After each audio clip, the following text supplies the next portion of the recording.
जय माता दी। श्री दुर्गा नवरात्रि व्रत कथा सरल हिंदी भाषा में व्रत कथा विधि विधान व आरती सहित। जय माता की। श्री गणेशाय नमः। श्री दुर्गा नवरात्रि व्रत कथा।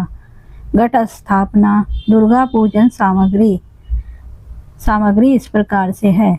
गंगा जल, रोली, मोली, पान, सुपारी, धूप बत्ती, घी का दीपक, फल फूल की माला, बेल पत्र, चावल, केले का खंबा, बदन बार के वास्ते आम के पत्ते, घट नारियल, सयों, औषधि, हल्दी की गांठ, पंचरत्न, लाल वस्त्र, पूर्ण पात्र, चावल से भरा पात्र, गंगा की मृतिका, जव, पताशा, सुगंधित तेल, सिंदूर, कपूर, पंच सुगंधित नैवेद्य के वास्ते फल इत्यादि, पंचामृत, दूध, दही, मधु, चीनी,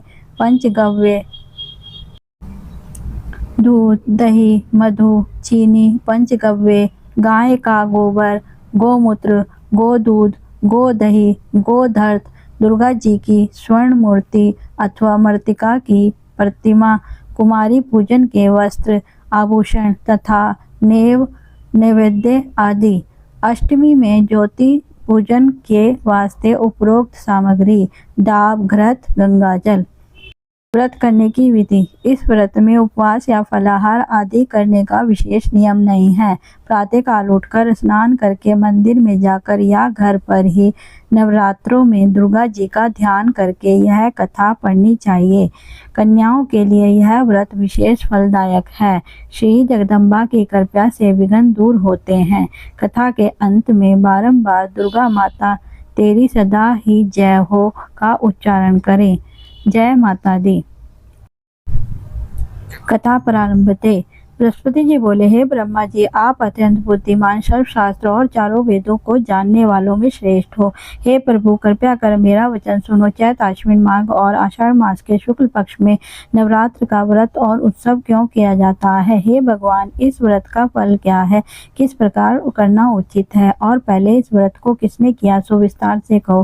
बृहस्पति जी का ऐसा प्रश्न सुनकर ब्रह्मा जी कहने लगे कि हे बृहस्पति, प्राणियों का हित करने की इच्छा से तुमने बहुत ही अच्छा प्रश्न किया है। जो मनुष्य मनोरथ पूर्ण करने वाली दुर्गा महादेवी सूर्य नारायण का ध्यान करते हैं, वे मनुष्य धन्य हैं। यह नवरात्र व्रत संपूर्ण कामनाओं को पूर्ण करने वाला है। इसके करने से पुत्र चाहने वालों को पुत्र, धन चाहने वालों को धन, विद्या चाहने वालों को विद्या और सुख चाहने वालों को सुख मिल सकता है। इस व्रत को करने से रोगी मनुष्य का रोग दूर हो जाता है और कारागार में पड़ा हुआ मनुष्य बंधन से छूट जाता है। मनुष्य की तमाम आपत्तियां दूर हो जाती हैं और उसके घर में संपूर्ण संपत्तियां आकर उपस्थित हो जाती है। बंध्या और काक बंध्या के इस व्रत के करने से पुत्र हो जाता है। समस्त पापों को दूर करने वाले इस व्रत के करने से ऐसा कौन सा होता है जो सिद्ध नहीं हो सकता। जो मनुष्य इस लभ्य मनुष्य देखो पाकर भी नवरात्र का व्रत नहीं करता, वह माता पिता की सेवा से विमुख होकर पाप का भागी होता है और वह अनेक दुखों को भोगता है। उसके शरीर में अनेकों व्याधियां उत्पन्न हो जाती हैं। वह संतान का सुख भी नहीं पाता। इस प्रकार वह मूर्ख अनेक दुख भोगता है। इस व्रत को न करने वाला मूर्ख मनुष्य धन और धान्य से रहित, भूख और प्यास के मारे पृथ्वी पर घूमता है और गूंगा हो जाता है। जो सुहागिन स्त्री भूल से इस व्रत को नहीं करती, वह पति से विभिन्न होकर नाना प्रकार के दुखों को भोगती है। यदि व्रत करने वाला मनुष्य सारे दिन उपवास न कर सके तो एक समय भोजन करे और उस दिन बांधवों सहित नवरात्र व्रत कथा श्रवण करे। हे बृहस्पति, जिसने पहले इस महाव्रत को किया, उसका पवित्र इतिहास मैं तुम्हें सुनाता हूँ, तुम सावधान होकर सुनो। इस प्रकार ब्रह्मा जी के वचन सुनकर बृहस्पति जी बोले, हे ब्रह्मा जी, आप मनुष्यों का कल्याण करने वाले इस व्रत के इतिहास को मेरे लिए कहो। मैं सावधान होकर सुन रहा हूँ, आपकी शरण आई हुई मुझ पर कृपा करो। ब्रह्मा जी बोले, पीठत नाम के मनोहर नगर में एक अनाथ नाम का ब्राह्मण रहता था। वह भगवती दुर्गा का भक्त था। उसके संपूर्ण सद्गुणों से युक्त मानो ब्रह्मा की सबसे पहली रचना हो ऐसी यथार्थ नाम वाली सुमिति नाम की एक अत्यंत सुंदर कन्या पैदा हुई। वह कन्या बोलो माँ दुर्गे की जय। सच्चा जोता वाली माता तेरी सदा ही जय।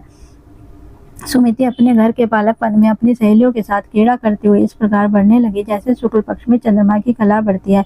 उसका पिता प्रतिदिन दुर्गा जी की पूजा व होम किया करता था। उस समय वह भी नियम से वहां उपस्थित होती थी। एक दिन वह सुमिति अपनी सखियों के साथ खेलने लग गई और भगवती के पूजन में उपस्थित नहीं हुई। उसके पिता को पुत्री की ऐसी सावधानी देखकर क्रोध आया और पुत्री से कहने लगा कि हे पुत्री, आज प्रभात में तुमने भगवती का पूजन नहीं किया, इस कारण मैं किसी कुष्ठी और दरिद्र मनुष्य के साथ तेरा विवाह करवा दूंगा। इस प्रकार कुपित पिता के वचन सुनकर सुमिति को बड़ा दुख हुआ और अपने पिता से कहने लगी कि हे पिताश्री, मैं आपकी कन्या हूँ, मैं सब तरह से आपके अधीन हूँ, जैसी आपकी इच्छा हो वैसा ही करो। रोगी, कुष्ठी अथवा किसी के साथ तुम्हारी जैसी इच्छा हो मेरा विवाह कर सकते हो, वही जो मेरे भाग्य में लिखा है। मेरा तो इस पर पूर्ण विश्वास है। मनुष्य न जाने कितने मनोरथों का चिंतन करता है, पर होता वही है जो भाग्य में विधाता ने लिखा होता है। जो जैसा करता है उसको फल भी उस कर्म के अनुसार ही मिलता है, क्योंकि कर्म करना मनुष्य के अधीन है पर फल देव के अधीन है। जैसे अग्नि में पड़े हुए तरण आदि उसको अधिक प्रदीप कर देते हैं, उसी तरह से अपनी कन्या के ऐसे निर्भयता से कहे हुए वचन सुनकर उस ब्राह्मण को और अधिक क्रोध आया। तब उसने अपनी कन्या का विवाह कुष्ठी से कर दिया और अत्यंत क्रोध होकर पुत्री से कहने लगा, जाओ जाओ जल्दी जाओ, अपने कर्म का फल भोगो, देखिए केवल भाग्य भरोसे रहकर क्या करती हो।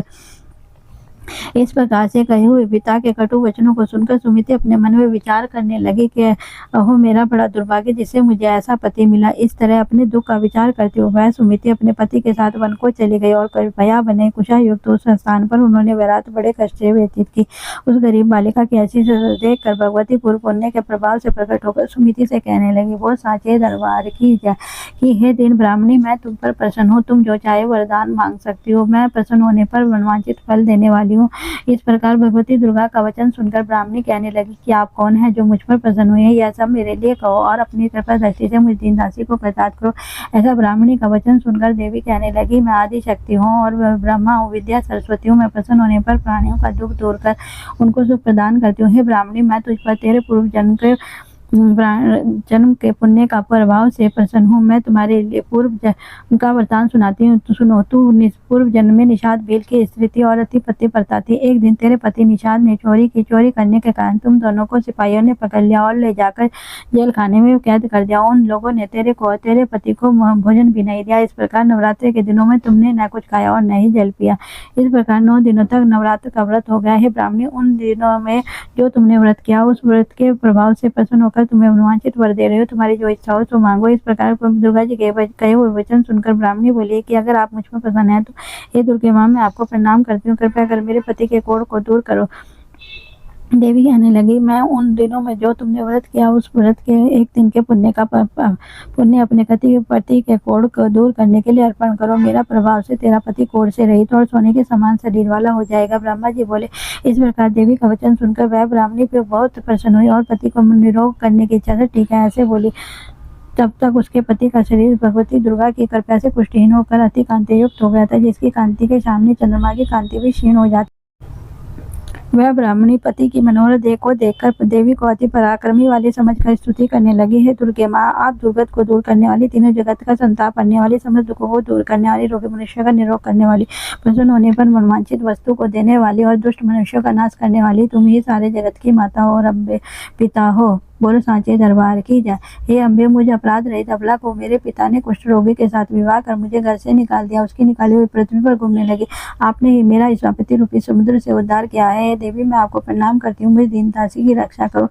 ब्रह्मा जी बोले, हे बृहस्पति, इस प्रकार से उस सुमिति ने मन से देवी की स्तुति की। उसकी की हुई स्तुति सुनकर देवी को बहुत संतोष हुआ और ब्राह्मणी से कहने लगी कि हे ब्राह्मणी, तेरे उदाले नाम का अति बुद्धिमान धनवान कीर्ति जितेंद्रिय पुत्र शीघ्र ही होगा। ऐसा कहकर वह देवी उस ब्राह्मणी से फिर कहने लगी, है ब्राह्मणी, और जो कुछ तेरी इच्छा हो वही मनवांचित वस्तु को मांग सकती है। ऐसा भगवती दुर्गा का वचन सुनकर सुमिति बोली कि हे भगवती दुर्गे माँ, अगर आप मुझ पर प्रसन्न है तो कृपया कर मुझे नवरात्र विधि बताइए। हे दयावती, जिस विधि से नवरात्र व्रत करने से आप प्रसन्न होती हैं उस विधि और फल को मेरे लिए विस्तार से वर्णन करो। इस प्रकार ब्राह्मणी के वचन सुनकर दुर्गा कहने लगी कि मैं तुम्हारे लिए संपूर्ण पापों को दूर करने वाले नवरात्र विधि को बतलाती हूँ, जिसकी सुनने से तमाम पापों से छूटकर मोक्ष की प्राप्ति होती है। अश्विन मास के शुक्ल पक्ष की प्रतिपदा से लेकर 9 दिनों तक विधि पूर्वक व्रत करे। यदि दिन भर व्रत न कर सके तो एक समय भोजन करे। पढ़े लिखे ब्राह्मण से पूछ कर घट स्थापना करे और वाटिका बनाकर उसको प्रतिदिन जल से सींचे। महाकाली, महालक्ष्मी, महासरस्वती इनकी मूर्तियां बनाकर उनकी नित्य विधि सहित पूजा करे और विधि से पुष्पों से विधि पूर्वक करते थे। बिजौरा के फूल शहद देने से रुपकी की प्राप्ति होती है। जायफल से कीर्ति और दाग से कार्य की सिद्धि होती है। आंवले से सुख और केले से भूषण की प्राप्ति होती है। इस प्रकार फलों से शहद देकर यथाविधि हवन करें। खांड, घी, गेहूं, शहद, जौ, तिल, बिम, नारियल, दाक और कतमिन में से हवन करें। गेहूं से होम करने से लक्ष्मी की प्राप्ति होती है। खीर व चंपा के पुष्पों से धन व पत्तों से तेज और सुख की प्राप्ति होती है। आंवले से कीर्ति और केले से बोलो माँ दुर्गे की जय।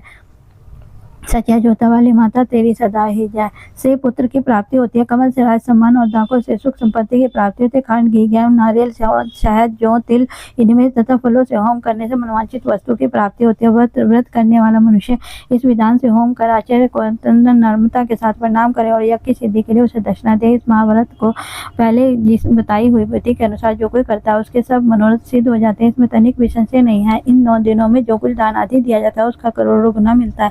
इस नवरात्र के व्रत करने से अश्वमेध का फल मिलता है। हे ब्राह्मणी, इस संपूर्ण कामनाओं को पूर्ण करने वाला उत्तम व्रत को तीर्थ, मंदिर अथवा घर में ही विधि के अनुसार करें।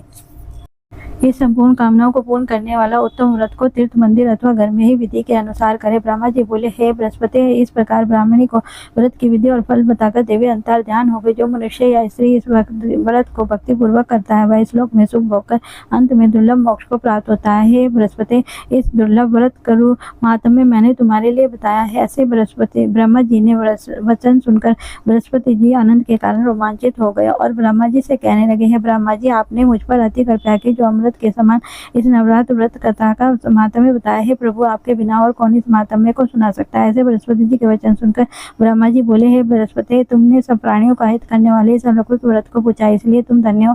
यह भगवती शक्ति संपूर्ण लोगों का पालन करने वाली इसलिए तुम धन्य हो। यह भगवती शक्ति संपूर्ण लोगों का पालन करने वाली है। इस महादेवी के प्रभाव को कौन जान सकता है। बोल सांचे दरबार की जय। कथा समाप्तम। भक्तगणों, आपको मेरी यह वीडियो कैसी लगी? अगर अच्छी लगे तो लाइक एंड सब्सक्राइब करें। कमेंट्स बॉक्स में जय माता दी लिखें और अन्य वीडियो को देखने के लिए वीडियो के डिस्क्रिप्शन में लिंक दिया गया है, वहां पर आप वीडियो को जाकर देख सकते हैं। अंत तक बने रहने के लिए आपका बहुत बहुत धन्यवाद। कोई त्रुटि होने पर भगवान मेरे को क्षमा करे। आपका बहुत बहुत धन्यवाद। माता रानी आपकी सभी इच्छाएं पूरी करे। जय माता दी।